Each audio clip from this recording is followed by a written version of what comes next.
like Fervent's brilliant. Like, this shit is fucking hilarious. Kelly Reed giving a nice shout out to Fervent here. You have great videos, she says. Absolutely. Fervent's got great videos. Follow him on Twitter. Think you're better than me? Well, why don't we see? We lost. That's a friggin' banger, right? Fervent, can I was like, woohoo, that is so good. Now, you are amazing. Thank you. I love your parody videos. Keep them going. If you do that for every trial, honestly, I think we need comic relief. If you go to Fervent on Twitter, Fervent. Yeah, go to Fervent. Get a different screen open, put in your Twitter, go to Fervent, and then just right there. You don't have my Twitter hooked up to the computer. Fervent. Fervent? Yes. Fervent HOSP, if that's the app thing. Oh, Fervent what? HOSP. But probably hospital, I don't know. Whoever put that together, all kidding aside, that's very humbling in a funny way. Right. I appreciate that. Can you at some point explain what Fervent Hosp means? Is it like hospice care? Is it a hospital? Are you a hospitality group? Are you hospitable? Long to dying cold? What is hosp? What is fervent? What is life?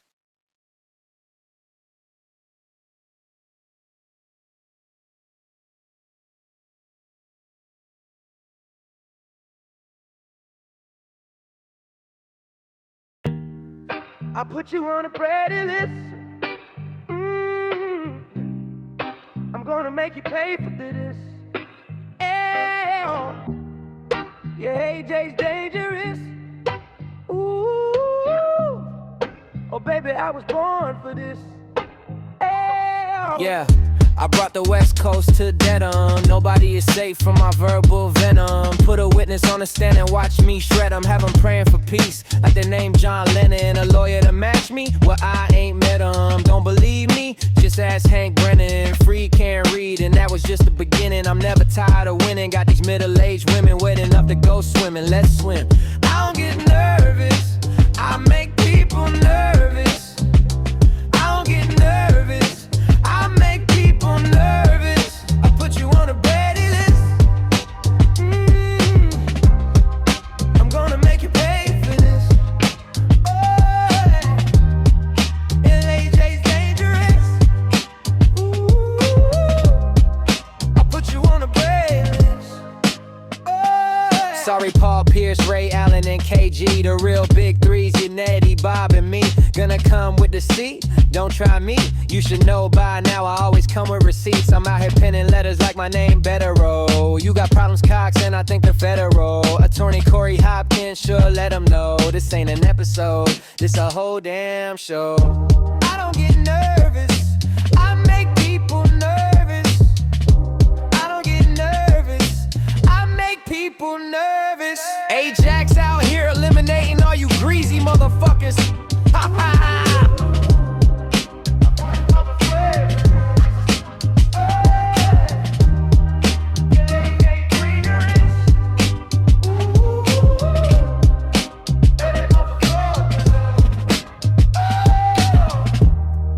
I'll put you on the Brady list. I'm gonna make you pay for this. Oh, yeah, AJ's dangerous. Ooh, I'll put you on the Brady list. Oh. What's up, everybody? Thank you for spending your Wednesday morning with your boy Fervent. Today we're going to revisit some of the most heated moments of the pretrial hearings for the retrial of Karen Reed, where the Commonwealth brought in the ringer who was most famous for losing the Whitey Bulger case. In contrast to Adam Lally's monotonous, borderline chain smoker delivery, Brennan brought the energy of a bully from chess club. From the moment he opened his mouth, it was clear that him and Alan Jackson were going to clash. In preparation for this battle, Jackson grew a beard and Brennan sharpened his pencils. We've put together a compilation of some motion arguments where these two experienced lawyers were pitted against each other. Some people are saying that Brennan is on a redemption tour thanks in part to his work on the recent Medina case, where he defended a victim of domestic abuse. However, we knew that he was an experienced defense lawyer when he took the Karen Reed case. The problem is, he took the Karen Reed case. So let's get into it. Please butt like, butt comment, butt subscribe, Thembo in the top corner of the screen. And ladies and gentlemen, you're going to want to stay tuned because we have a big announcement at the end of this episode. All right, enough that of me. I'll go take a seat on the sidelines just like Howie in the retrial. The witnesses strongly suggested that Ms. Reed and the defense itself were somehow responsible for these alleged and very reprehensible things that they were describing. In one notable instance, Jennifer McCabe recounted being harassed by a blogger. She didn't name the blogger, but she said, quote, "The defense is very familiar with this person," end quote. That was her trial testimony, and she looked right at the jurors when she said it. The very obvious overture was, "You know who this is, Mr. Jackson. I was the one cross-examining her, and you're responsible for it." In some way, shape, form, or fashion. She outright suggested to the jury that Ms. Reed and the defense were responsible for the acts that she went on to describe in great detail, in which we agreed, if they occurred, are vile, reprehensible, unacceptable. There are clearly, as we all know now, there are clearly people out there who are very deeply concerned about what they consider, the others, consider an unjust prosecution of an innocent person for a crime that she did not commit. It serves to visit an extreme and an extraordinary prejudice against Ms. Reed, very, very specifically and very targeted like a laser on her. And it's for conduct that's completely out of her control and completely unassociated with her. What may be most galling about the Commonwealth's presentation of this evidence in the first trial of witness intimidation was that they were in possession. They actually knew. Mr. Lally, Ms. McLaughlin, they knew at the time the information was presented and propounded in front of the jury that a grand jury had been impaneled to hear evidence on whether or not Ms. Reed was in any way liable for witness intimidation, witness harassment, or anything associated with that. So the grand jury has a particular standard, right? Not any way, right? Probable cause standard, that. Right? Okay. But notwithstanding that standard, the question was she in any way liable for that harassment and intimidation? And that standard is extremely low. We all know the ham sandwich anecdote. And even the grand jury said, no, there is absolutely nothing to see here. There is no evidence that she was responsible for intimidation or harassment such that they determined that there was a no bill. And what is bothersome is that the Commonwealth was aware of that and didn't disclose it. We didn't find out about that until in October. I think it was an October notice of discovery when we finally found out that a no bill was issued indicating that Ms. Reed... When was that no bill issued? You said when or where? When? When? I want to say March 23rd. March 27th is what I'm being told. It was late March, before the first trial.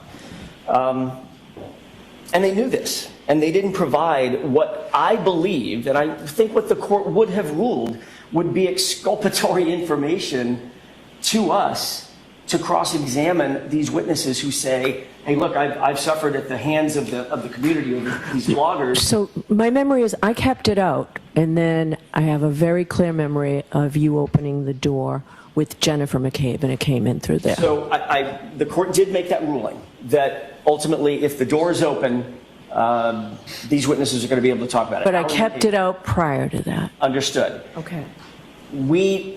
I don't want to revisit that issue. The court made its ruling. I didn't think that we had opened the door. It was whatever that door was. It was on some very, very significant lubricant. It was going to be very easy. Read the transcript. I have several times.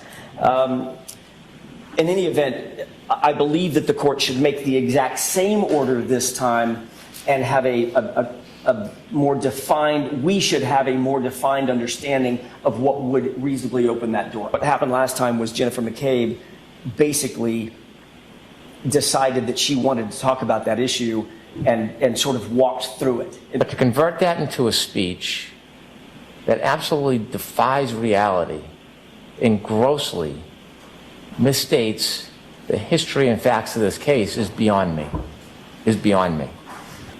So to try to make a public record that is so grossly, not only inept, but fraudulent, I don't understand the purpose of that when the simple question is, what is the threshold of opening a door?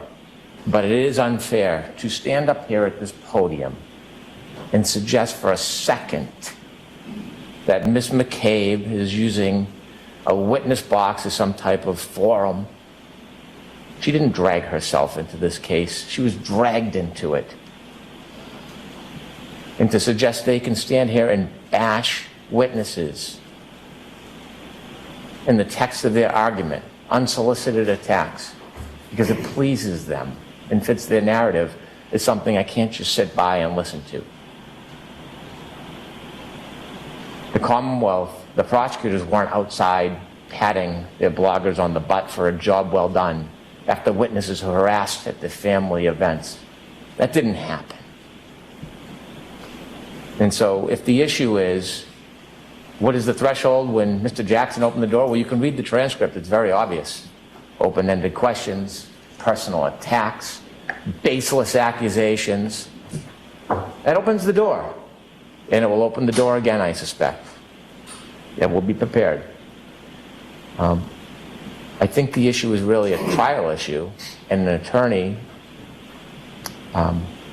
having control of their questions so they don't open the door. That really is the issue.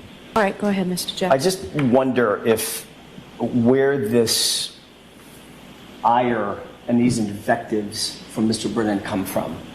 He said that I stood up here just a second ago and attacked witnesses and bashed witnesses and made fraudulent statements. Was he listening? I didn't bash a witness. I didn't attack a witness. I didn't make any fraudulent statements. The Commonwealth made their best effort to tether Miss Reed to Aidan Kearney. And they did it through a grand jury. And those members of the grand jury said, no, it's not true. It didn't happen. That's what they said. At the lowest burden known in criminal justice. So Mr. Brennan can stand up all he wants and say, I saw a TV show and I saw this and I heard an interview, and clearly there's been communication between Ms. Reed and Mr. Kearney. Sure, there may have been communication.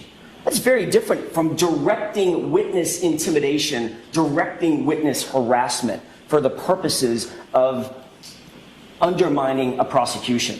That's what they've accused her of. And they failed.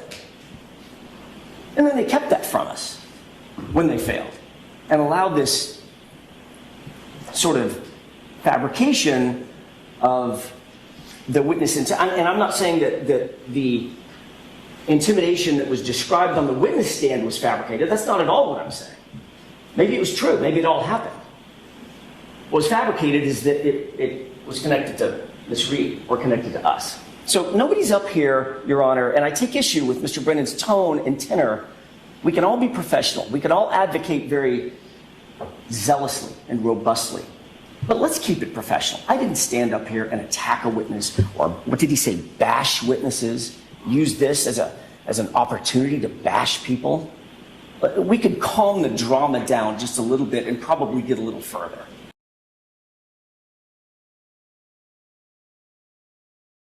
The defense would like to call Mr. Easter to essentially testify about his personal opinions of the investigation, and then to purportedly give opinions about the police investigation, their failure, in his opinion, to pursue certain leads, and to give opinions about their efforts regarding writing reports. This is from my perspective, tantamount to having a witness come in and vouch for the credibility of defense arguments and essentially summarize arguments. This really, from my perspective, is the role of the defense attorney, to cross-examine the witnesses, to point out the inadequacies, to introduce any documents they have if they want to try to impeach the witnesses, and then the witness would have the opportunity to respond or explain or admit any type failures. This is an attempt to bolster a potential Bowden defense and a third-party culprit defense. It would involve having Mr. Easter come into court and give his own personal opinions about who a target was or who a third-party culprit may be. That would be totally improper opinion and inadmissible. They would want Mr. Easter to come in and to go through protocol of the state and local police and point out what he thinks is failures. So essentially, he's a witness that would come and promote the defense theories, tout reasonable doubt, and suggest why somebody else committed the crime. If this person comes in and gives opinions, there'll be a slew of opinions that are shot like a shotgun approach that will never be able to have an opportunity to explain. Are we going to call in the Canton Police Department again and call in the state police for a second round so they can explain why they chose certain actions that Mr. Easter is criticizing? I don't think this is an appropriate ground for an expert witness. I gently disagree with Mr. Brennan. He indicates that we want to use an expert to bolster our argument. There's another word for that, or another phrase for that. It's called presenting a defense for someone charged with murder. He indicates, well, what are we going to do? This guy's going to get up there and testify. What am I supposed to do? Call a bunch of other Canton PD officers to talk about how great their investigative techniques were? Yeah, there's another word for that. It's called rebuttal. That's what you're supposed to do.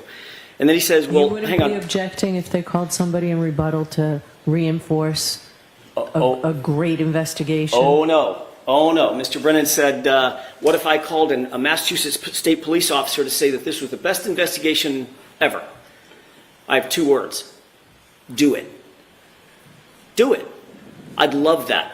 I'd love a shot at that. So I said let's take personal. That's not an invective. That's not a personal shot at Mr. Brennan. I'm just saying, do it. You want to call in another expert? That's a classic battle of the experts. That's fine. I'll put Mike Easter up against any expert they want to call. But the reality is, Your Honor, we're entitled to present a defense.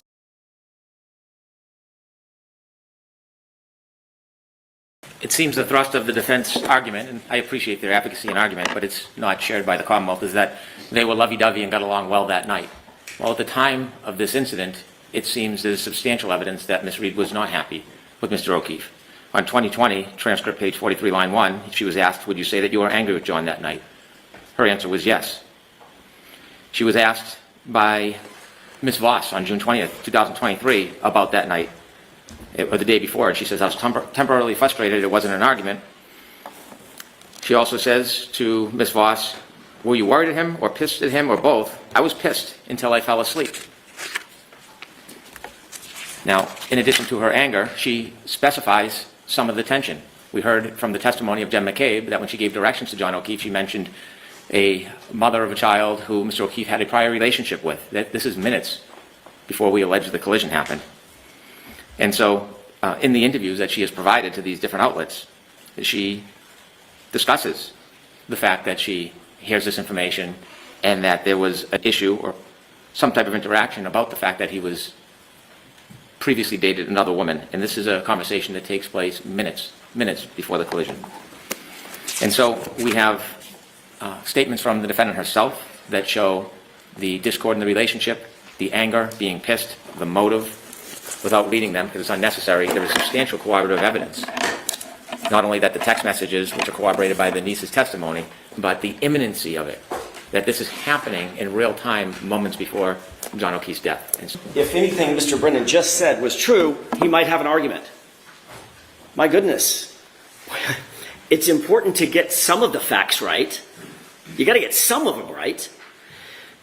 The conversation that he just referenced with Jen McCabe was the next day. It was the next morning. Not minutes before the collision. He's read the every time he stands up, he says, I've read the I wasn't there, I've read the transcripts. We got to hold him to that burden, Your Honor. you got to get the facts right. That conversation with Jen McCabe was the next morning after John O'Keefe had been found, after he didn't come home. I'm sorry, I just need to correct. I'm sorry. I was talking to my client real quick. I'm not quite done. This was during the time after 5:07, after the SUV leaves, we see One Meadows, and Jen McCabe and Kerry Roberts get together, and as they're looking for them, as they're looking for him and searching for him, that's the point at which they have the conversation about being some other woman, or why he might not have come home, or what her mindset might have been at the time. It's after the fact, well after the fact. The other issues concerning Karen Reed's statements about being upset, or in Gretchen Voss's words, were you pissed at him? It was in context of when. When were you upset with him? When he didn't come back out, when he didn't come back to the car. After she left, she was angry. That's where all the voicemails take place. That's what she was talking about, having been angry. There is no evidence, none whatsoever, no evidence in the record. I want to make this as crystal clear as I can. No controverted evidence, no suspect, no evidence at all that John O'Keefe and Karen Reed had a single crossword that night before he ended up missing and she went home. Before he ended up walking out of the car, going toward the house, and she ended up leaving when he didn't come back out. Zero. The only evidence that was propounded throughout that entire day was hours and hours earlier that morning, dealing with, did you feed the kids donuts? And yeah, I did. You know I don't like it when you feed the kids donuts. She was spoiling the kids. It was not enough to enrage anybody. It's ridiculous. And the evidence that it didn't enrage anybody is the fact that they ended up later that night together in a lovey-dovey environment. Getting along fine, getting along wonderfully. That's why the Commonwealth cannot make their burden to establish that this was the type of information that she would have, by necessity, acted on, and not just acted on in any way, acted on in a way that's consistent with their theory that she would have received the information and murdered him for it. That's the hurdle over which the Commonwealth cannot leap for the admissibility of this type of evidence. It's far, far more prejudicial than it is probative. Before accusing somebody of getting it wrong, the person accusing should be right. I know that Mr. Jackson, Attorney Jackson, was present during the Voss interviews, but apparently they haven't listened to the interviews or read the transcripts. Page 88, line 22. Not the next morning. When Jen was navigating John to the Alberts, she said it's near Ashley's house. Ashley and John had hooked up prior to John and I dating. Similarly, page 92, line 1, totally contrary to what you just heard. Totally. There was a woman who was a mother to kids that were close to John's kids who lived very close to the Alberts. In fact, when Jen was navigating John to the Alberts, when I was driving, she said it near Ashley's house. Ashley and John had hooked up prior to John and I dating. She broke up briefly with her husband. Not my words. All right, so we're going to break. We've got a lot of ground to still cover. I suggest that we take the personal attacks completely out of this. Hold on, both sides. I want to get through these motions today. If we don't, I'll bring you back tomorrow. I'll bring you back Monday. Let's get through these motions. Leave all the attacks, all the falsehoods, all of that. Leave it all aside. Let's focus on the motions and get through this. I'll see everybody at 2 o'clock. Your Honor, if I could say one more thing. As the court ponders this last issue. I'm not even thinking about it for the next hour. Let's leave. All right. Let's leave it.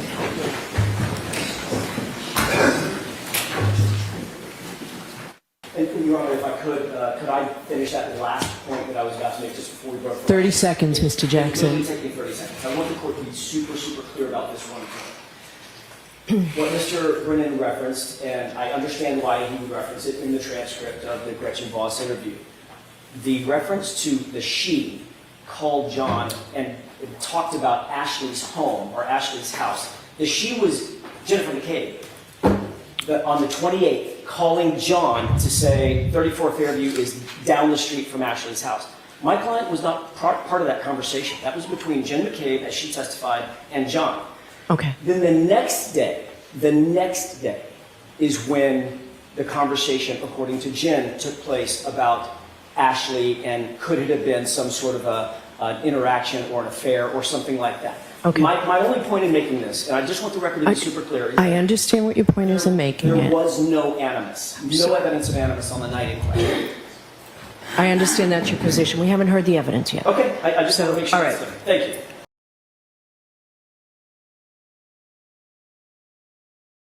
We had some concerns yesterday and previously yesterday about an issue that has been ongoing with the Commonwealth, and we've brought this to the court's attention. The Commonwealth has been using a tactic to shift the burden to the defense with cross-examination that's laced with indications or implications about witnesses that may or may not be called by the defense. That is a problem. I brought it to the court's attention at sidebar. The court will probably remember that colloquy. It was not an open court, but I expressed grave concerns, to use that phrase, that there was a burden-shifting system that was going on when Mr. Brennan is asking our witnesses about, or his witnesses, about other witnesses that may be on the defense witness list and may be called. Obviously, as the court knows, foundationally, we don't have to call anybody.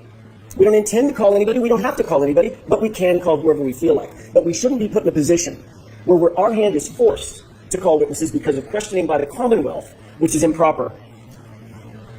After I brought it to the court's attention, Mr. Brennan has continued along that same line. The Commonwealth has continued along that same line, and I want to bring something to the court's attention specifically. Last night, we pulled the tape. Dr. Russell was cross-examined by Mr. Brennan on the issue, specifically, of Dr. LaPosada and her opinions regarding dog bites. He asked questions over and over and over again. The colloquy probably lasted more than 5, 6, 7 minutes with Dr. Russell, specifically on the issue of whether or not she had seen Dr. LaPosada's reports, whether she was aware of Dr. LaPosada's opinions, implying that Dr. LaPosada had opinions about the dog bites. She was asked if she was familiar with Dr. LaPosada's credentials. Dr. Russell said yes, she was familiar with Dr. LaPosada by name, that she thought she had impeccable credentials, and she very much wished she could have seen her reports as it relates to dog bites.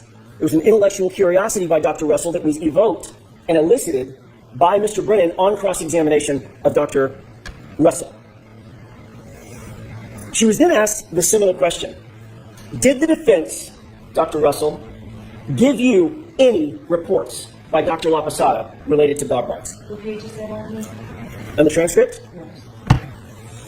Question by Mr. Brennan to Dr. Russell. And so you think of all those forensic pathologists, medical examiners, you think that qualification and experience itself is not enough to qualify someone to give an opinion on a photograph about the genesis of a wound related to dog bites? Answer. Well, if a forensic pathologist autopsied 1 or 2 cases of dog bite wounds versus my experience with over 500 to 1,000 cases of dog bite wounds, I'm not sure that person would be a very good expert in that kind of case. Question by Mr. Brennan. Have you ever heard of a doctor named LaPosada? So are you going to read all 3 pages? No. So I've read it, Mr. Jackson. I'd like to read it into the record, Your Honor. It's in the record. I will put this transcript into the record. I'm not going to let you read 3 pages here. It's not 3 pages, Your Honor. It's about another 5 lines. The Just part go to that the you top of the brought next to page. my attention is on page 15, not where you...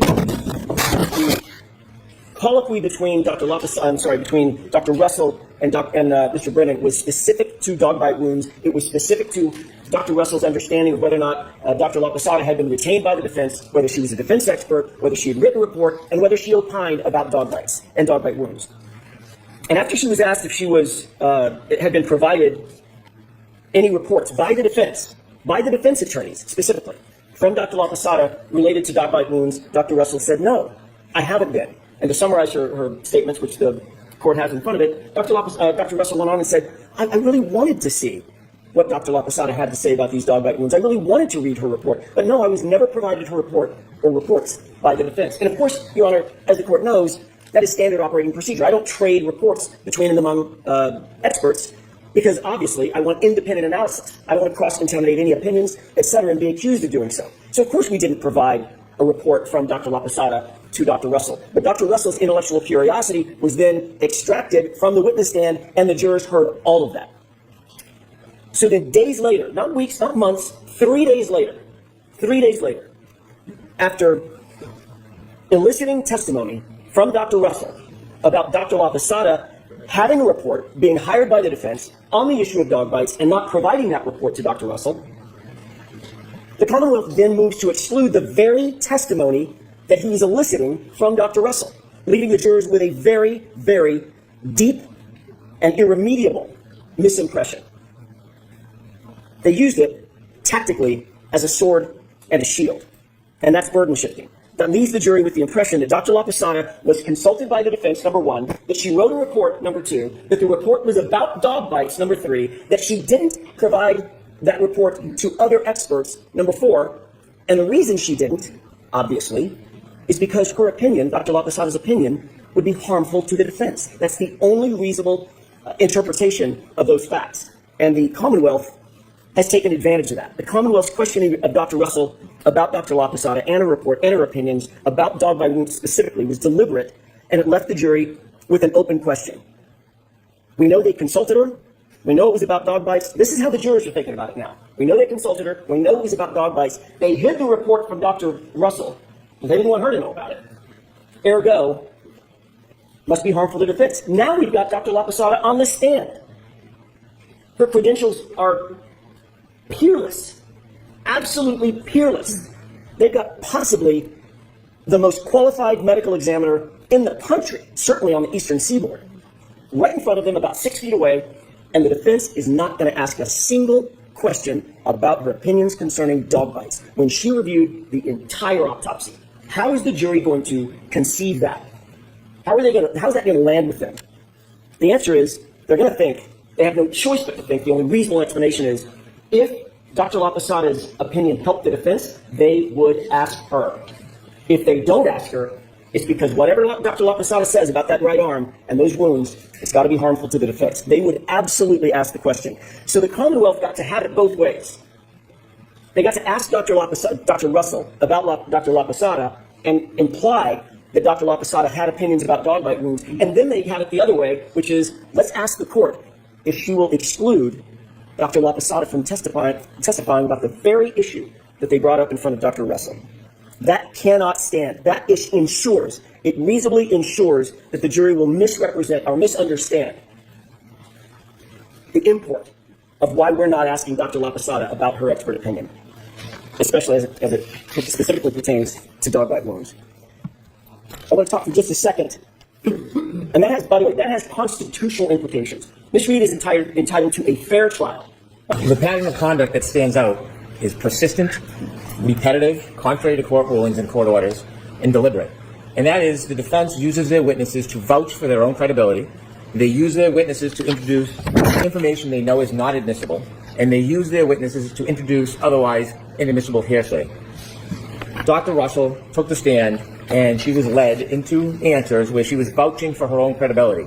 Dr. Russell promoted herself not only as an expert, but through the defense's questions, as virtually the only expert in America who has the expertise to give this type of opinion. It is the defendant's tactics that open these doors that they then want closed. We asked her questions about her specific experience.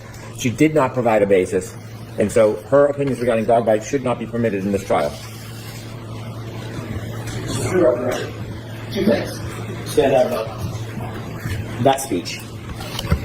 Mr. Brennan literally just said, I didn't elicit any information about dog bites. I just asked about her experience.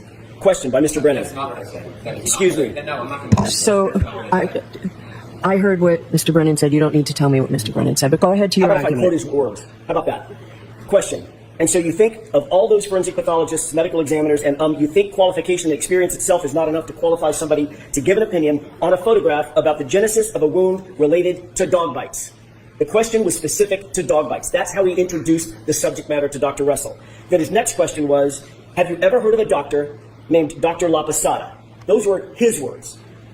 Then he goes on, I think he also just said that he did not elicit information about other individuals, including Dr. Sheridan or anybody else. Question by Mr. Brennan.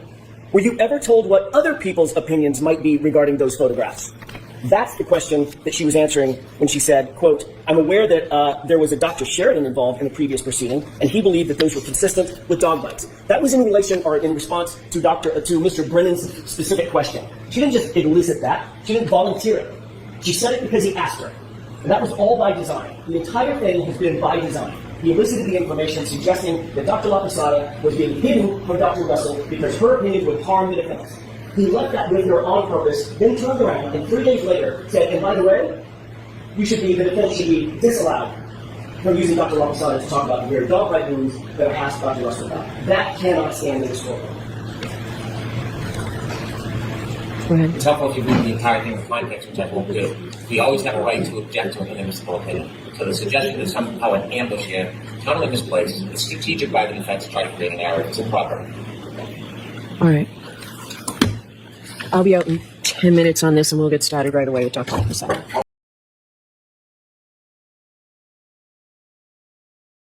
He really didn't talk about the metadata in his argument. He didn't talk about the metadata in his written presentation, his opposition, because he knows that we're entitled to it. That's all we're asking.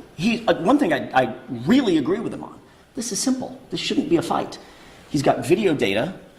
He's got metadata associated with that video data, and there's probably, maybe, log files. If there are, we're entitled to them, and he should want to give those over to us.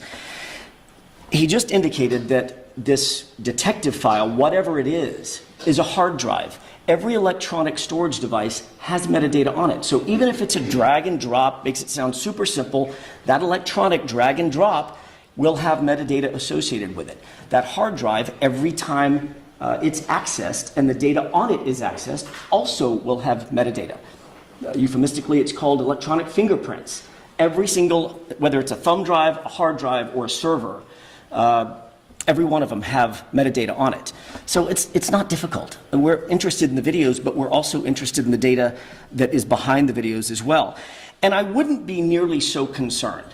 And Mr. Brennan makes this argument, well, the defense is just up here, again, pontificating about how they've been oppressed, I think is his word.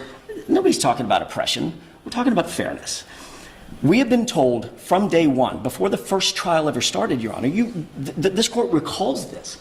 We don't have any further video evidence. Whatever videos we have, we've given them over to you. Then on April 4th, in the shadow of the trial starting, we get more video. Where did that come from? Then in the middle of trial, we get more video. Happens to be an inverted video. Where did that one come from? Then on October 24th, we get more video. This past October 24th, well after the trial, we get more video of Brian Higgins out at the location of CPD on his phone. Where are these dribs and drabs of video coming from? That's all we're asking. And Mr. Brennan should want the October 24th. Did that video come with the metadata? No, it's just video. It's a video file. And I'll also, that's a great point, Judge. When you have a hard drive that's storing video files, my understanding, and again, I'm no expert, my understanding is that hard drive will likely have some sort of an EXE program, an executable program on it to play the video or to store the video. It'll also have potentially some sort of video player, maybe a proprietary player on it, and then there's going to be the file. So that's what we're asking for. Let's the metadata associated with all those things. It's not a hard ask, it's not a heavy lift. There's no reason to justify, well, you know what, I'm just going to drag and drop this and you get the video and nothing associated with the video. That's all we're asking. Any further response, Mr. Brennan? Your Honor, there's no attempt to deprive the defendant of anything. In fact, historically, if we look back, we invited them to come to the actual hard drive and do it themselves, and they declined. So this isn't an issue where the government is trying to hide something or keep something from them. If there was obvious metadata, we would provide it, but I don't understand this is that type of system. So they're asking for certain things that I don't think we can accommodate. If they want to come, they're invited. If the court wants me to inquire of a retired sergeant detective about metadata, I'll do that, but the issue is going to become that when we drag and click these videos, and if there is no metadata or logs or what they say they're looking for, there's going to be yet another accusation. And I do not want to invite needless accusations when it's beyond our duty Our duty is to provide the videos. What more can we do than to invite the defense themselves to come into the Canton Police Department and take a look at the system, so if there's something they want, then we'll copy it for them. Okay. Thank you very much.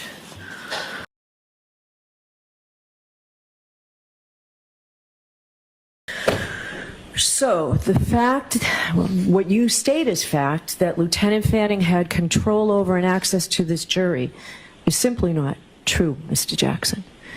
The only people who have any access to those jurors are the court officers in the Department of Security of the trial court in this courtroom. So I am going to ask you what your good faith basis is for that, and I'd like you to start there. If the court recalls the discussion at sidebar, we were told for the very first time, Your Honor, about this issue concerning the juror and concerning the individual who reported information suggesting that there was some sort of misconduct at sidebar by the court with no additional information. No, I didn't tell you about the role. I didn't know who it was. I'm getting to that, because that was the next conversation that we had. When we were told on the day of closing argument to approach sidebar, the court indicated through multi-level hearsay, we'll all agree that it was some sort of multi-level hearsay suggestion that there was some sort of misconduct by the jurors, or by a specific juror. We pressed the issue at sidebar and asked who the source was. At that time, for the first time, we were told the name Lieutenant Fanning. We obviously recognized You were not, just so we're clear, you were not told that by me. No, we were told that by, and I'm getting to that as well. We were told that by Ms. McLaughlin. She's the one that indicated that it was reported. I'm sorry. That's not right. That's not right. We pressed the issue on who was the source. I believe the court then inquired of one of the court officers. Who are in charge of the jury? Your Honor, I'm getting to that. I understand that. But if you'll allow me to make the argument and to indicate what as my declaration says, my good faith belief, based on reasonable belief, this is how we get there. We were then asked, or the court asked the court officer to join us at sidebar. He then indicated that it was Lieutenant Fanning. Ms. McLaughlin then went on to say, and by the way, he indicated that Lieutenant Fanning had reported this, supposedly gotten it from some unnamed or unidentified person. There was no evidence presented at the time, as the court knows. There was no declaration, there was no report, there was no supporting documentation whatsoever, no recording, even though this report to the court through the court officer from Lieutenant Fanning indicated that this juror may be, quote unquote, may be on a recording. And the court confronted that juror with that information. There was a brief colloquy with the juror where she said, not that I remember, no. That was the initial statement that she said in terms of any misconduct. No, I wasn't talking about the case. Over the defense's objection, this very potentially defense-friendly juror was then excused.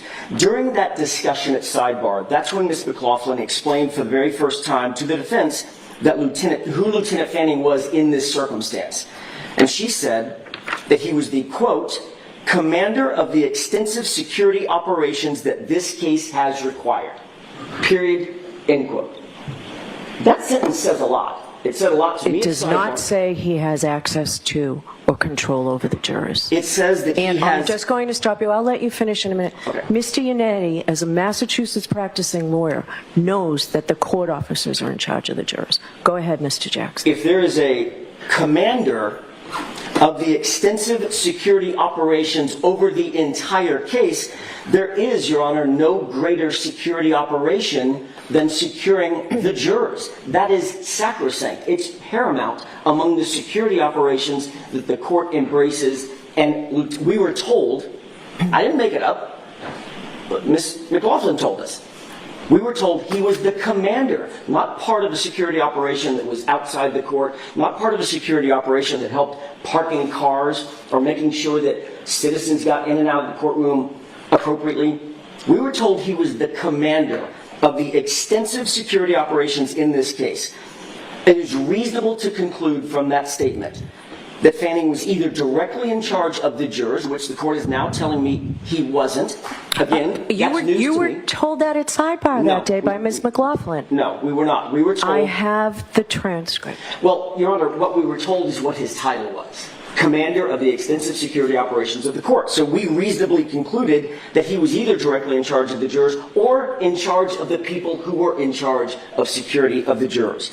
But we were never allowed the opportunity to find out exactly what his role was because the court didn't take evidence, refused our request at the time, in good faith. Both Mr. Yannetti and I asked the court to take evidence from Lieutenant Fanning. The court I think it was declined. Ms. Little. I'm sorry? I think it was Ms. Little who asked me to. And what was the court's response? The court's response was to decline that invitation. We didn't take any evidence, which would have drawn down on the issue, so I wouldn't have to make reasonable conclusions. I would actually have the information. So, of course, that's one of the issues that is attendant to our motion to dismiss, because it seems wildly inappropriate. Here's what we do know about Lieutenant Fanning. Once his name was uttered, here's what we did know. He's among the troopers that is one of Michael Proctor's supervisors. He interviewed several prosecution witnesses who testified at trial against Miss Reed, including Laura Sullivan, Marietta Sullivan, Bridget Meehan, Heather Maxson. He interviewed all of those individuals, or took part in those interviews. Lieutenant Fanning was at the defendant's home and seized her cell phone in January of 2024, just months before the trial began. Lieutenant Fanning was included on the text chain where Trooper Proctor said he was going through my client's phone looking for nudes. And then his name comes up at sidebar as the commander of the extensive security operations attendant to this case, and he's the source to whom something was reported about juror misconduct. When you couple those two things together, that he's the commander of security and a person who supposedly, through hearsay, overheard a juror making statements about the case, and they have an entire myriad of individuals to whom they could report it. They report it to Fanning, and then Fanning reports it to the court officer who reports it to the court. It is not unreasonable to conclude that he was at least within the orbit of the security operations governing the jurors, which is exactly why we put it in our papers. And without additional information clarifying that, we have no way of knowing that he wasn't involved or didn't have any direct access to the jurors. If he didn't, he didn't. And that's a fact that everybody can agree on. But when we heard the information, the only reasonable conclusion we had, given the fact that he was the source of the information and he was defined as the commander of security over the entire case, not part of the case, the entire case, which includes the jury, that is a reasonable conclusion. So you signed your affidavit 2 weeks ago when you already knew that he did not have any access to the jurors. No, I didn't. I absolutely did Signed not. and sworn under the pains and penalties of perjury this 21st day of February 2025. Correct. On February 21st, 2025, we were still at the first time that it was mentioned that he had absolutely no access to the jurors. He never had any contact with the jurors is when we received our responsive documents from the opposition from the Commonwealth. In that document, they mentioned he never had any direct access, he didn't have indirect access. They make these claims with no verification, by the way, no declaration, no supporting evidence, no declaration from the attorneys who filed the opposition. That's the first time someone actually took the position that he had absolutely no access to any of the jurors, direct or indirect. So when we filed our papers, the information that I just told the court is the information we were working from.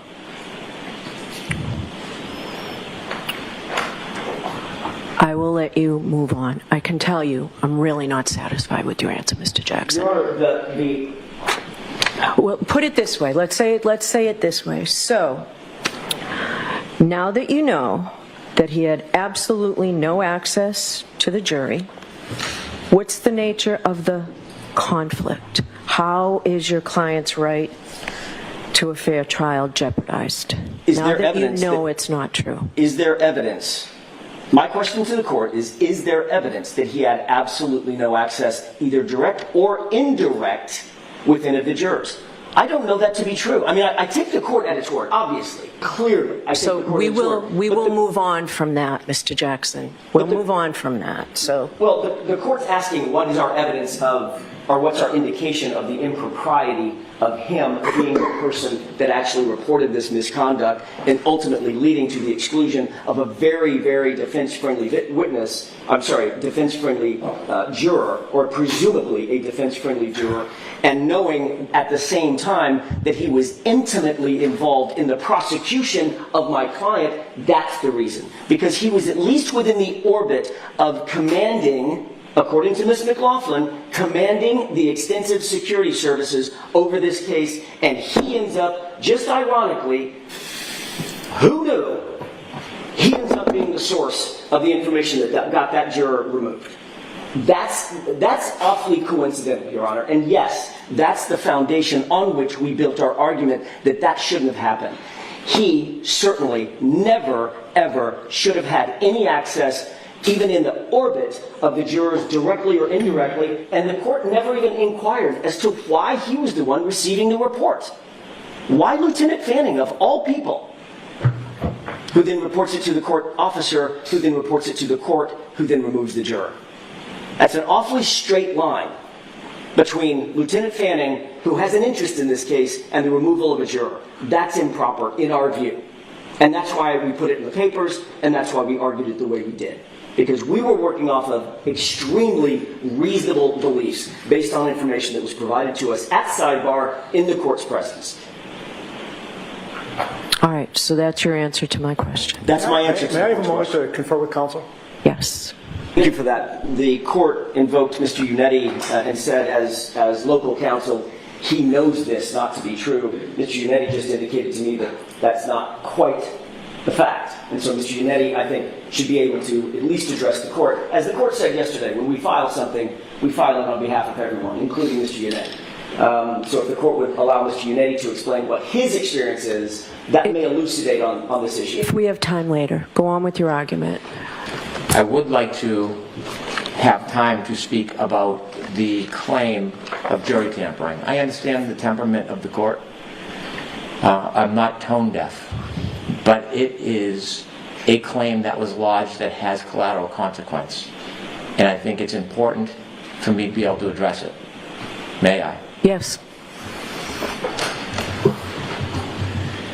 The claim of jury tampering is probably one of the most serious claims that one can make, because it's not simply an attack on a case. It questions the fabric of our entire judicial system. If a good juror comes to court and believes there is no integrity in the court or in the judicial system, it is impossible for a fair-minded juror to even consider evidence because they do not trust the system to begin with. And if a government actor or a trooper or a police officer tampered with a jury, that would be one of the biggest, most abhorrent transgressions that could happen. Because of the collateral consequence of tampering with the jury, it would take away the community's belief in our system. On the other hand, if there is a claim of jury tampering and it's baseless and there is no evidence, it is not only a direct attack on the judicial system, it would seem to be an effort to try to undermine the authority of the system in court before a trial to impede the ability to have a fair trial. It is an extraordinary claim. And it's notable, the defense motion to dismiss is not just a motion to dismiss, it's a motion to dismiss for extraordinary government misconduct. So when you make an extraordinary claim about jury tampering, there should be extraordinary evidence. There isn't even ordinary evidence. There is no evidence of jury tampering in this case. Now, I don't want to belabor this, but it's important because of the consequence of what happens when a claim like this is lodged. There is damage. And why I'd rather sit down, as I said before, a lie unchecked becomes the truth. And so, how does one propagate a claim of jury tampering when there's no evidence? Well, first you need to plant the seed of corruption. And all you have to do is whisper it, and hope the poison goes out there and is resonating in the potential community. And so what happens in this case? The defense finds a willing partner who covets an opportunity to meet with the defendant. They find a time, like after the Super Bowl, so there's this national exposure, and they just seep the information. They just seep it into the public and let it resonate. There can be no retort. The government can't respond. No facts, no evidence. Just saturate the public. Now it's important to see or hear or read what is said. Because this really is the acorn that is being planted that cannot be rebutted. And it's not insignificant that this same information before this interview is being disseminated by Mr. Kearney. This idea that there was tampering by Lieutenant Fanning. Not a coincidence. And so during this interview that the defendant and the attorney have, the question's asked, I don't know why it's asked, but it's asked. There have been sort of these unsubstantiated claims in the atmosphere that there might have been some funny business with the jurors who were dismissed. Really? And Mr. Jackson says, right. The question, is this a real concern that you have? Is this something that you were looking at, or have you just dismissed it as a rumor? Answer, I never just dismissed that as rumor. Something like that, it's too convenient for the prosecution for us to just dismiss out of hand. Do I have any evidence, specific evidence that there was jury tampering? I don't have any specific evidence of it. And yet we have a motion filed 2 weeks later.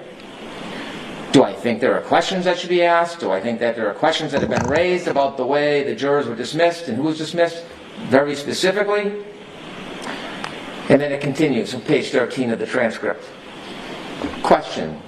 One of the state troopers who was involved with the Norfolk DA's office and on the periphery of the investigation was also responsible for the jury? Not sure where these questions come from. Answer, right. He wasn't that far on the periphery of the investigation. He was involved in the investigation. He was direct supervisor over the individuals that were testifying and over and about whom we had leveled some very, very serious claims and ended up proving those claims during the course of direct and cross-examination in the presentation of our case. That person, that supervisor, we found out well into trial. As a matter of fact, at the end of the trial, we found out is the very person who was governing the jurors. That's a question that should be raised. That is an issue that should be teased out. Should never, ever happen. That is the very definition of a conflict of interest. Question. Is that standard in Massachusetts for just the DA's office to assign whoever they want to be sort of, supervisor of the jury? Yeah. Is it standard in Massachusetts? I hope not. Never seen that in my life. But if I had a nickel for every time I said I've never seen this type in my life as it pertains to the Massachusetts justice system, the criminal justice system, I'd have a lot of nickels.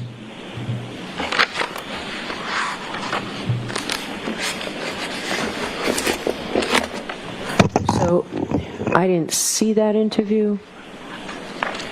I don't have the transcript. I'd like a copy of that transcript. Your Honor, I understand. I may be mistaken. We produced all of the exhibits to the court, and you should have a transcript. If not, I will get it to you immediately. Okay.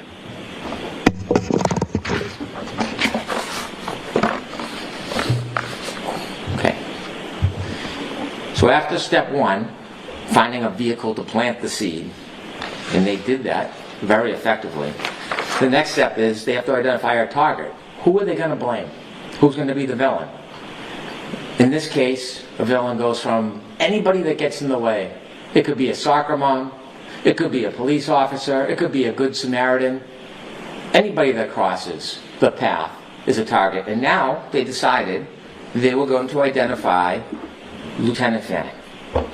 Lieutenant Fanning is one of the most conscientious, dedicated, admired state police officers in Massachusetts.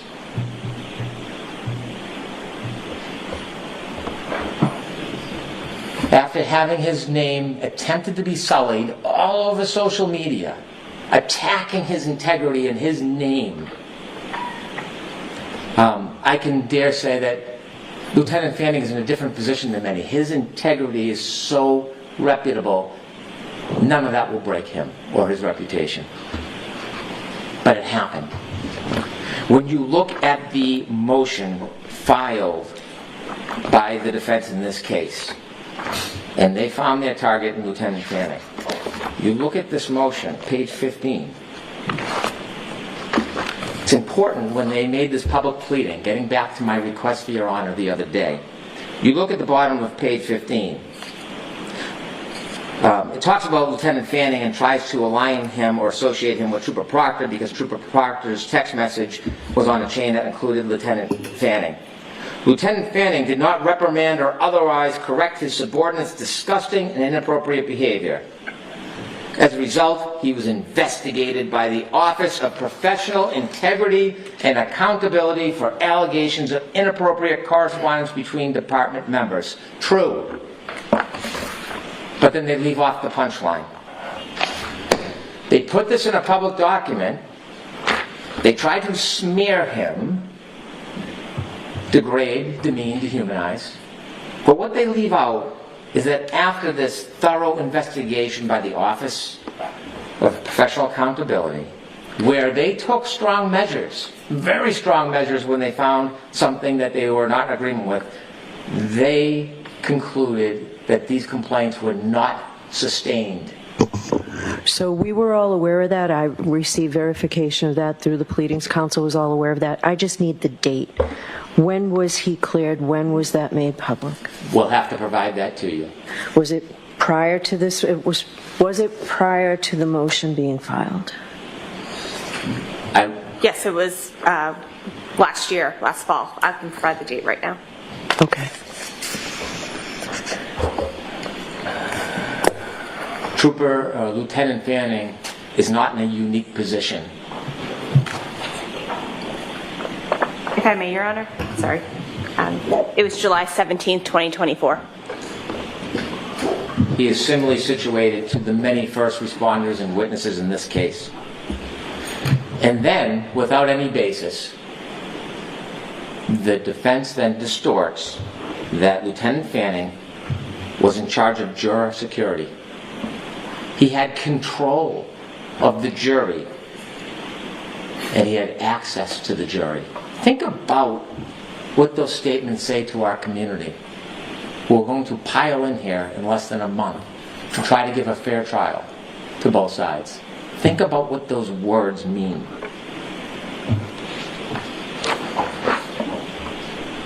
After selecting their target and trying to dehumanize him and degrade him, they then try to create an illusion of this grandiose havoc that is running amok. Trying to get the community to think Trooper Fanning controlled, had access, and tampered with the jury. Think about that concept. Not only is it an attack on Lieutenant Fanning, it is an attack on the integrity of the trial court. I've walked a lot of hallways in the trial courts over the past 30 years. And the heartbeat of trial courts is the court officers who take their duty so seriously. They help, they assist, they guide, and they have solemn pledges. They are charged with the responsibility of the jury. To suggest this is to suggest that the hardworking men and women in our trial court system who come here every day for everybody else's benefit, it is to suggest that they would cede their authority to the state police and abscond from their duty and responsibility to protect that jury with no basis whatsoever. That is the concept that they are promoting in this motion. The trial court personnel throughout the state are steadfast and dedicated.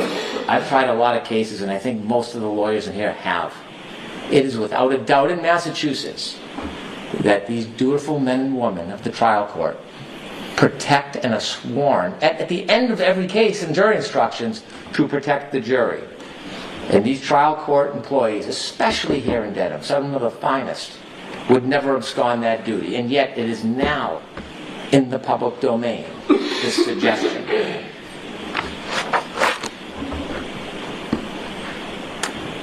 The only way that you dispel innuendo, suggestiveness, unsupported claims, and the poison that can seep into the community, the only way you can stop that is with fact. So I'm going to list a few facts for the record. Fact: Lieutenant Fanning was not in charge of juror security. Fact: Lieutenant Fanning did not have control of the jury. Fact: Lieutenant Fanning did not access the jury.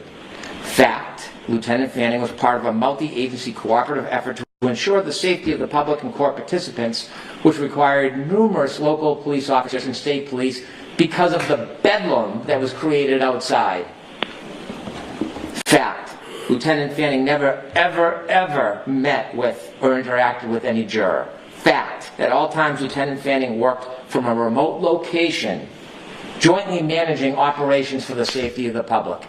Never setting foot on this property when the jury was here. Never meeting a juror, never looking at a juror, never being seen by a juror. Fact: no evidence any trial court personnel ever ceded their obligations and duty and handed them off to Lieutenant Fanning. Fact: Lieutenant Fanning heard numerous rumors from various sources about a juror who expressed potential bias. Fact: Trooper Fanning never investigated, approached, or inquired. He heard the information and provided it to the trial court as is responsible, dutiful, and proper.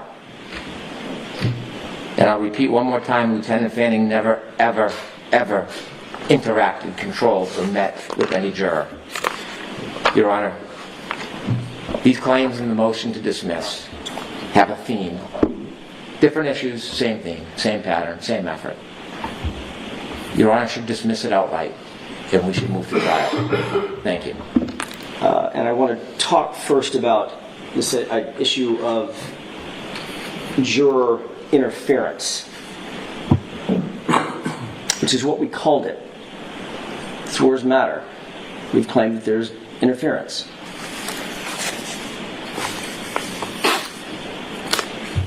He indicates that that would be an abhorrent transgression if there were interference with a juror or a jury. We agree. It would be an abhorrent transgression. The information that we have in front of us is not the information that Mr. Brennan just recited, which is interesting. I'll get to the facts that he very dramatically stated in just a second, because this is a fact-based inquiry, one that we asked for standing right over there at sidebar and didn't get. But Mr. Brennan, with no support to back it up, and I'm going to ask a couple of pointed questions about that, recites these facts after facts after facts that he claimed absolved the Commonwealth of any transgression as it pertains to the jurors. And when I say Commonwealth, I'm talking about the Massachusetts State Police. Very clearly, in a clever, almost too cute by half argument, Mr. Brennan talks about the good court officers that are populating this courtroom and this courthouse, about whom we have made no allegation, no claim, nothing. We have nothing but the highest respect and regard for the men and women who wear that uniform and perform these duties. None. Zero. And he knows that. But in an effort to create an enemy where there isn't one, he acts like we've insulted the court officers, which we haven't.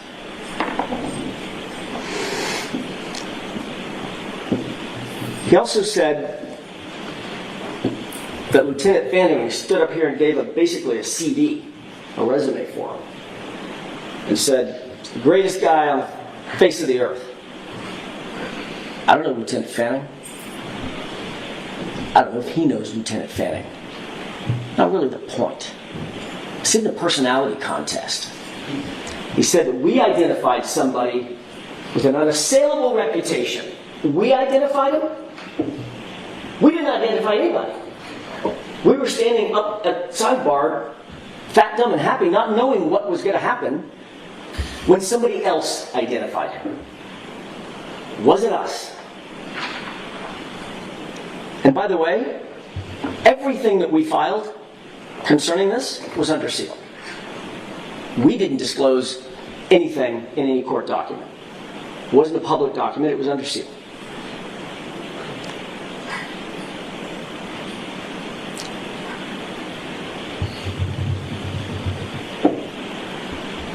Mr. Brennan then states that he was also a subject, this person with this unassailed career, was the subject of an IA investigation for his conduct on this case. It's not even about something tangential. It's about his conduct on this case, his supervisory role as it pertains to Michael Proctor and his, and I'll repeat it, disgusting conduct as it relates to my client and his text messages, etc.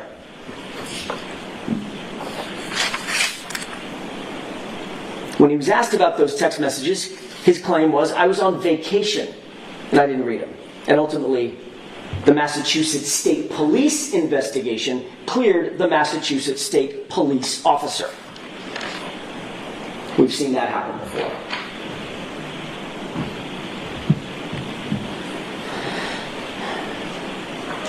The question, or questions, if I could, that surround this inquiry, and the reason that we included it in our motion to dismiss,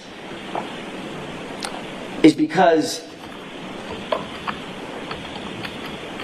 it appears that Ms. Reed did not get a fair trial because of this juror's dismissal. How would the person who's unidentified, to this day, unidentified, how would this person know who the juror sitting in one of these seats was if she was at a private location? I won't mention the location. How would they know? How would they know to identify her? How would they know what she said? How would they know to record her illegally, potentially, if that happened? How would they know these things? How would they know that if she was a juror, that she was a juror on the Commonwealth versus Reed matter specifically? And how would this unidentified person know of all of the authority figures to go to Lieutenant Fanning, of all people, who is then described to us after the fact as the, quote, commander of the extensive security operations that this case has required. And I went through that with the court this morning, but I just want to reiterate it one more time. Of course it makes perfect sense that we would presume that if he's the commander, I don't think it gets much bigger than commander. If he's the commander of all security operations, he's the commander over operations that are attendant to the courts, the actual court's security, the personnel's security, the party's security, to whatever degree that is necessitated, but maybe most importantly, the juror's security. That is a reasonable next step to conclude, a reasonable inference from the facts that we were given. But we do know this. He was this same Fanning that was just randomly picked to go report this to, was also the person that was in Miss Reed's house seizing her phone just months before the trial. He's also the person that was interviewing witnesses or supervising the interviews of witnesses in this trial. He was also the person that was on the text messages between Proctor and his buddies at MSP talking about her and trying to find nudes. We know all of that existed. And yet, we were denied an opportunity, Your Honor, an important opportunity, to simply inquire before this before this juror was dismissed. That's all we asked. Let's get Lieutenant Fanning in here. Let's find out what the source of this is, and let's figure out, is it even remotely true? Remember, the juror never said it was true. But lo and behold, minutes before I stood up to give my summation, that juror is removed. That's the problem. This isn't about court officers and besmirching court officers' reputations. That's not what this is about. This is about what happened at sidebar in the matter of minutes that denied Ms. Reed her constitutional right.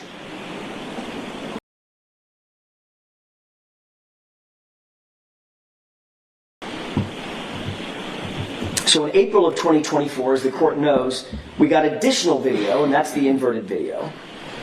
In the spring of 2024, while trial was being held, DGM Petro, quote, it says, quote, I downloaded some video recordings that you and I believed may be needed to refute claims being made by the defense. The you and I is him to Chief Rafferty.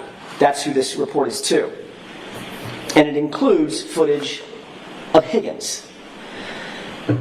So now we find out, for the first time, that Chief Rafferty and this sergeant had been talking and strategizing about how to defeat some defense arguments, presumably, by use of videos that had never been turned over. And the Commonwealth uses a phrase in its moving papers, I believe in this motion, about ambush. That is the definition of an ambush. So DGM Petro admits that he, Rafferty, and the Canton Police Department had Sallyport video that was material to the case.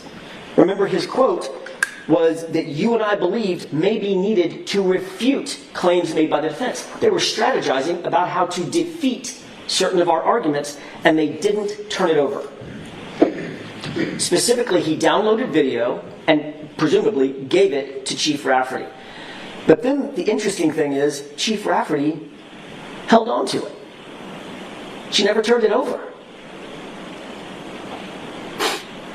Probably because they didn't help the prosecution. They showed Higgins engaged in conduct that is, at the very least, highly suspicious and clearly exculpatory because it impeaches his other testimony. It shows him on the phone when he testified that he didn't make calls in the middle of the night. There's no question that with this example, that is an intentional withholding of evidence. That is the legal definition of bad faith, and it's unconscionable to do that. Now put in context what we eventually did receive during the trial and then after. We received the inverted video that was falsely presented as the right passenger side of the vehicle, or the passenger rear side of the vehicle. Number two, we received several videos of Brian Higgins at Canton Police Department, clearly using his phone at approximately 1:35 or so a.m. And we received exterior footage that would ordinarily show the condition of the passenger taillight, which all happens to be corrupted, like every other video of the rear passenger side of that SUV. This is stunning. It's not like the Canton Police Department and the Massachusetts State Police were sort of blissfully incompetent or blissfully ignorant and unaware of the existence of these exculpatory videos. It's quite the opposite. Multiple officers, Proctor, Rafferty, Buchnick, O'Rourke, DG and Petro, these individuals, we believe, O'Rourke may not have known, but we know that the others did, and have now basically admitted it or been caught trying to hide it.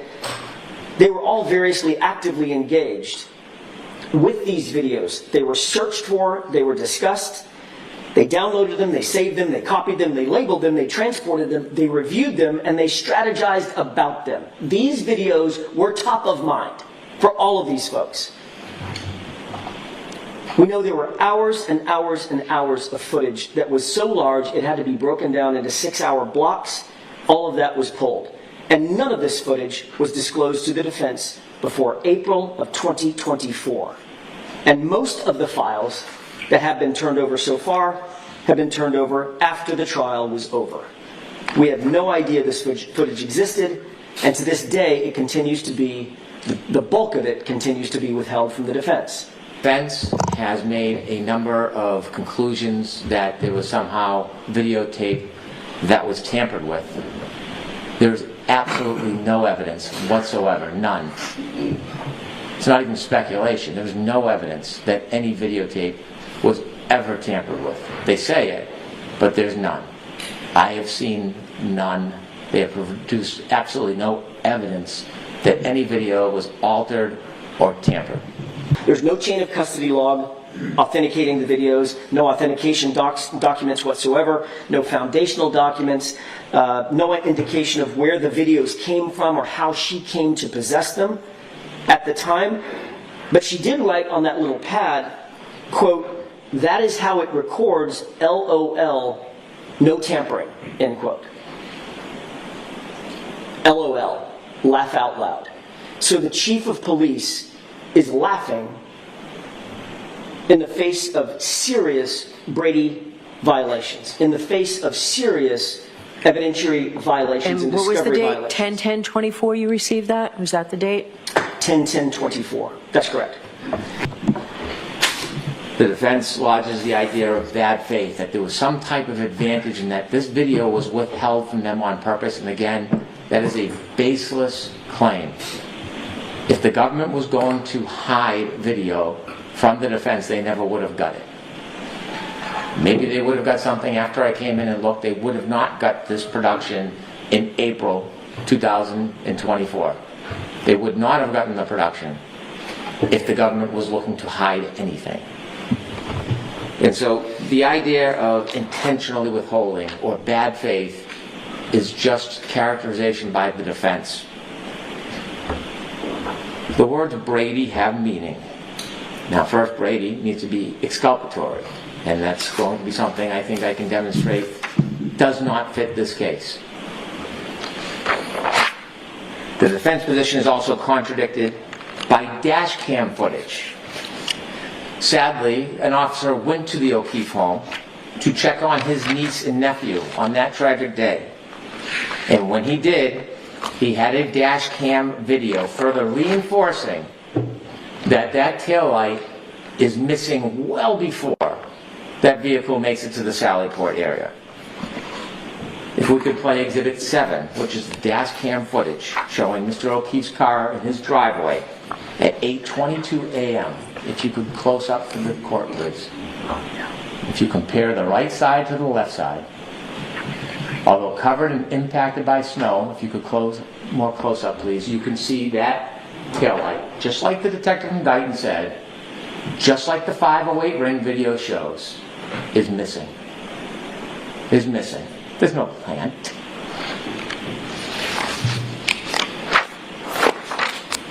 The defense's position is also contradicted by the Alarm.com video that we received pursuant to Rule 17. There are two videos, 8 and 9. If we could play Exhibit 8, please. This is the defendant's car arriving in Dighton in the driveway. The defendant on the passenger side, and you can see them walk to the back of the car near the right taillight and stop. What are they stopping for? We can play video 9.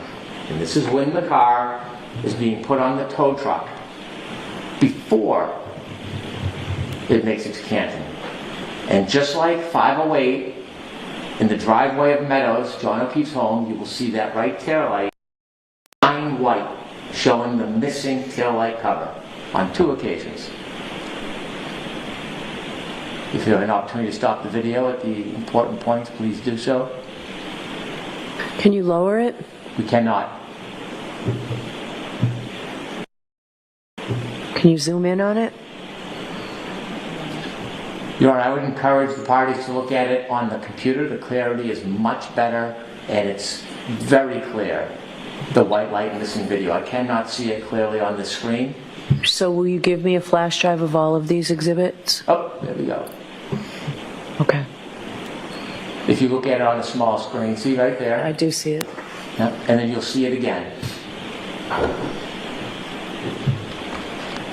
So the alarm.com video contradicts the defendant. Anything exculpatory about these Sallyport videos. In fact, this whole idea of third party or plan doesn't come to town until 9 months after Ms. Reed is indicted. Mr. Brennan spent some time talking about the difference between cracked and missing. Interesting point. And I'm not going to go through a bunch of videos and audios. The court has seen all the pictures and photographs that it needs to see, and the court has a very, very good memory.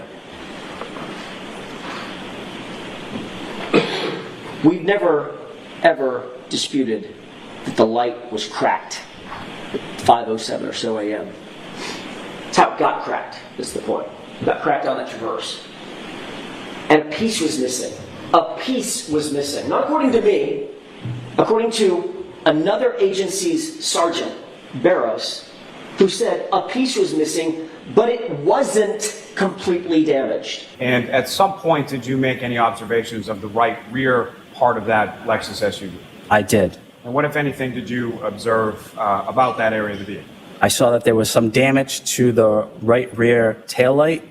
To my best ability and recollection, that taillight was not completely damaged. It was cracked, and a piece was missing, but not completely damaged. Recall that when that light was completely reconstructed with the 46, 47 pieces that were purportedly found, well, they were found at or near 34 Fairview, and then they were reconstructed. Does the court recall what that reconstruction looked like? That taillight was put together almost in its entirety. Almost. Except a piece was still missing. There was a piece unaccounted for. There's a big difference between a crack and the condition of that taillight, which we've now seen, where literally the entire lens material is basically gone. There's a few shards left on some edges, but the entire lens is basically gone. So yeah, it's relevant. And it's exculpatory. The condition of that light when it pulled into the Sallyport driveway. And with regard to the inverted video, again, Mr. Brennan says there's nothing to see here. We've got inverted videos dating back days earlier. Then why, if that's such common knowledge, then why did Mr. Lally and Sergeant Buchnick, in front of a jury, present that video as a true and correct presentation of what that car looked like and where that car was? Mr. Lally actually asked the question. I don't have a page and site number, but I remember it because I was sitting here. He asked the question, did you see Mr. Proctor? It was something, I'm paraphrasing, something along the lines of, did either you or Trooper Proctor approach that right passenger taillight? And the answer was no. Because on the video that was being played, it looked like the right passenger taillight was the one closest to the jury. And of course, Trooper Proctor walked right around that and went over to the other taillight. Except when you reverse it, you realize that's the right taillight. All right, that's enough, Brennan, for a lifetime. Let's get into the big announcement. You know, sometimes it's not enough to convey your anger, your outrage, your disdain on social media. Sometimes you got to take it to the streets. That's why I'm happy to present to you. I've been biting my tongue for so long. Fuck you, Hank. Think you're better than me? Fuck you, Hank. You are not Lally. Fuck you, Hank. Think you're better than me? Fuck you, Hank. But why don't we see? That's right. F.U. Hank merchandise is officially here. It is the first addition to my store. It is linked in the description box. You can get an F.U. Hank hoodie, an F.U. Hank t-shirt, an F.U. Hank crop top, beanie, hat, duffel bag, backpack, apron.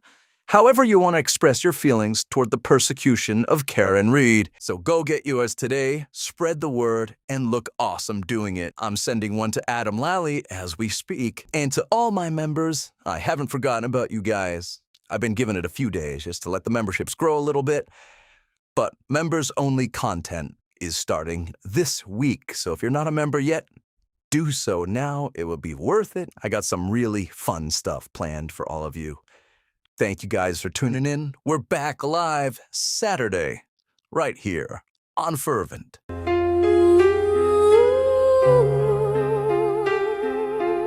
Today we say a prayer for Adam Lally, the once mediocre prosecutor who stayed mediocre. May the Lord hear our prayer. In the words of Auntie Bill, speak up loudly. Got $500,000 cause of your incompetency. Calling me a nerd with creativity. Your shit was boring just like your delivery. Your monotone ass can't demand more cash. Only idiot to use a hung jury as a brag. A lowly ADA, so you must be a hack. You don't wanna see me get spanky on the track. You ain't good enough to have a private practice. You ain't smart enough to hide your malpractice. I was the star, you were like a fading actress. Hope Welcher spread his load all over your mattress. I know a lot of times that raps be fiction, but really let these next 2 bars sink in. You ain't skilled enough to get a conviction, even when in a corrupt jurisdiction.